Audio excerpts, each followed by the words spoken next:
सबसे पहले मैं आप सबको ही धन्यवाद देने के लिए औपचारिक रूप से आपको निमंत्रण दिया था कि आज प्रत्यक्षता फिर से मिलना हो जाए। आप सबके ध्यान में है कि लोकतंत्र का महापर्व इस यूनियन टेरिटरी में कल संपन्न हुआ। मुझे लगता है कि ये एक मील का पत्थर साबित होता और यहाँ के विकास और नव निर्माण में कल जो चुनाव हुआ है इसका बहुत ही महत्व होगा। मतदान के जो आंकड़े अभी तक उपलब्ध हुए हैं उससे एक बात स्पष्ट हो गई है कि जम्मू कश्मीर का चाहे यूथ हो, चाहे बुजुर्ग हो, किसान हो, मजदूर हो, मध्यम वर्ग हो, प्रोफेशनल हो या व्यापारी हो, सबने बढ़ चढ़ करके ग्रास रूट डेमोक्रेसी को मजबूत करने के लिए, यहाँ की उन्नति और प्रगति को जन जन तक पहुंचाने के लिए और तरक्की को एक नई दिशा देने के लिए भारी संख्या में मतदान किया है। अगर पिछले लोकसभा चुनाव से और इस चुनाव के मत प्रतिशत की तुलना करेंगे आप, तो कठिन स्थानों पर भी विपरीत मौसम के बावजूद मैं कह सकता हूं कि कई स्थानों पर दुगुना मतदान हुआ है और इसके लिए मैं श्रेय आपको देना चाहता हूं। पिछले दिनों जनता से सीधा संवाद स्थापित करने का जम्मू कश्मीर प्रशासन ने जो प्रयास किया, उनकी समस्याओं के समाधान में जिस तरह की रुचि सबने मिलकर के दिखाई और उसको आपने जिस ढंग से लोगों तक पहुंचाने का काम किया, मैं मानता हूं कि आपकी भी भूमिका अत्यंत महत्वपूर्ण रही है। तीसरी बात, मुझे लगता है कि भारत के संविधान में जो संशोधन हुआ 73rd और 74th, उसमें जो कमियां रह गई थी, पंचायतों को और अर्बन लोकल बॉडीज को मजबूत करने के लिए जो काम किया जा सकता था, वो अधिकतम काम पिछले 3-4 महीनों में हमने किया और 3 टियर सिस्टम यहां भी लागू हो तो डीडीसी के चुनाव भी यहां करा दिए। तो मैं उन सभी राजनीतिक दलों को और इंडिपेंडेंट उम्मीदवार को भी जिन्होंने भारत के संविधान में आस्था व्यक्त की है, उनको भी मैं विशेष रूप से धन्यवाद देना चाहता हूं।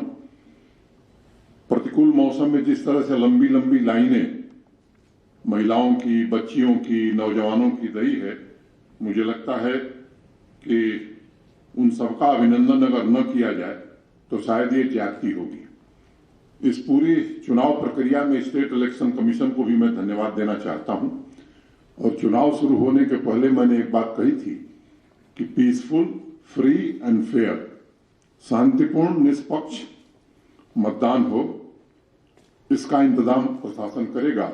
और मुझे प्रसन्नता है कि छोटी मोटी एक आध घटनाओं को देख लें तो इसके अलावा सामान्य रूप से बहुत शांतिपूर्ण ढंग से फ्री एंड फेयर इलेक्शन हो गया है। दूसरे राज्यों में भी अगर चुनाव आप देखे होंगे तो मुझे लगता है कि इससे ज्यादा घटनाएं होती हैं, ये और खुशी का मौका है। दूसरी बात, प्रशासन के जो हमारे साथी इस पूरे अभियान में लगे थे, जम्मू कश्मीर पुलिस और फोर्स के जिन लोगों ने इस ठंड में भी पूरी मेहनत करके इस चुनाव को निष्पक्ष कराने में और शांतिपूर्ण कराने में योगदान दिया है, उन सबका भी मैं आज अभिनंदन करना चाहता हूं। और मैं एक बात कहना चाहता हूं कि ये त्रिस्तरीय डेमोक्रेसी जबरदस्त तरीके से जम्मू कश्मीर में काम करे, इसके लिए हम सब पूरा सहयोग करेंगे और आने वाले दिनों में डिस्ट्रिक्ट डेवलपमेंट बोर्ड का जो गठन होगा तो जिले के विकास की पूरी जिम्मेदारी चुने हुए प्रतिनिधियों को मिले और वो काम करें, इसका हम सब प्रयास करेंगे। मुझे लगता है कि इससे ज्यादा मुझे कुछ कहने की आवश्यकता नहीं है और मैं उम्मीद करता हूं कि ये चुने हुए प्रतिनिधि और उनके माध्यम से जम्मू कश्मीर के विकास को नई ऊंचाई तक ले जाने का और जन कल्याणकारी योजनाओं को पूरी क्षमता से घर घर तक पहुंचाया जा सके, ये प्रयास हम करेंगे। एक बार फिर से मीडिया के साथियों के प्रति मैं आभार व्यक्त करता हूं और सभी राजनीतिक दलों को विशेष रूप से साधुवाद देता हूं कि भारतीय संविधान में आस्था व्यक्त करते हुए जो संशोधन हुआ उसको उन्होंने पूरी तरह स्वीकार किया। बहुत बहुत धन्यवाद, नमस्कार। फिर आगे भी मेरा रेगुलर हर महीने 1-2 बार मिलना होता था। जम्मू थोड़ा देर से आए और ठंड भी बड़ी कड़ाके की पड़ रही है, लेकिन मैं उम्मीद करता हूं कि जल्द ही आप सबसे भेंट होगी। क्रिसमस और नए वर्ष की और एडवांस में शुभकामना आप सबको देता हूं और उम्मीद करता हूं कि जल्द हम सब मिलेंगे। आपकी जानकारी में है कि 26 सितंबर को देश के सम्माननीय प्रधानमंत्री जी, जब 26 दिसंबर को देश के सम्माननीय प्रधानमंत्री जी एक सेहत योजना का शुभारंभ करने वाले।